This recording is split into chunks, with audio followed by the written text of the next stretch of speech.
নমস্কার বন্ধুরা, শাশুড়ি বৌমা হেসেলে তোমাদের সবাইকে স্বাগত।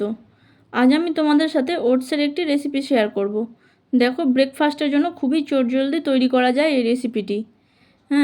এই রেসিপির জন্য কি কি লাগছে আমার, তাহলে চলো তোমরা দেখতে থাকো কিভাবে আমি ওটসটি তৈরি করছি।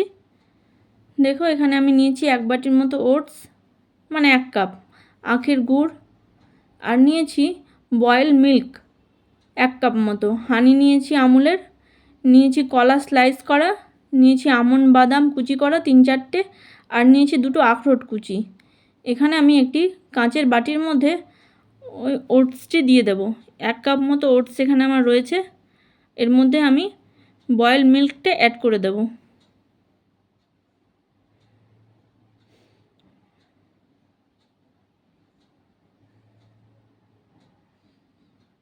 দেখো, একটুখানি আমি মিশিয়ে নিচ্ছি। মিশিয়ে নেওয়ার পর একটুখানি ভিজতে দেব, দিয়ে ওই মিনিট 10 মতো, তারপর তার মধ্যে আমি কলার স্লাইসগুলো অ্যাড করে দেব। দেখো কি সুন্দর মিশে গেছে। এরপর কলার স্লাইসগুলো দিয়ে দিলাম। এখানে আমি 2টো পাকা কলা নিয়েছি, স্লাইস করে কেটে নিয়েছি টুকরো টুকরো করে।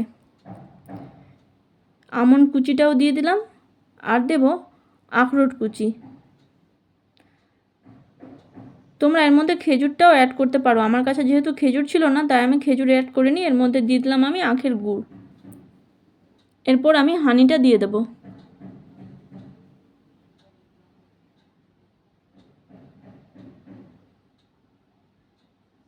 এরপর আমি মিক্সড করে নিচ্ছি। মিক্সড করে নিলে সব একসাথে মিশিয়ে গেলে তারপর আমার ওটসটা রেডি হয়ে যাবে।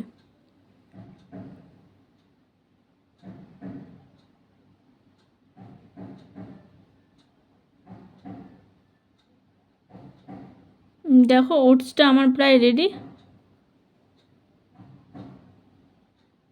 তোমরাও এভাবে বাড়িতে তৈরি করে খেয়ে দেখো, খুবই সুস্বাদু এবং হেলথের জন্য খুব ভালো। আজকের মতো এটুকুই। দেখা হচ্ছে আবার পরবর্তী কোনো রেসিপির সাথে। টাটা।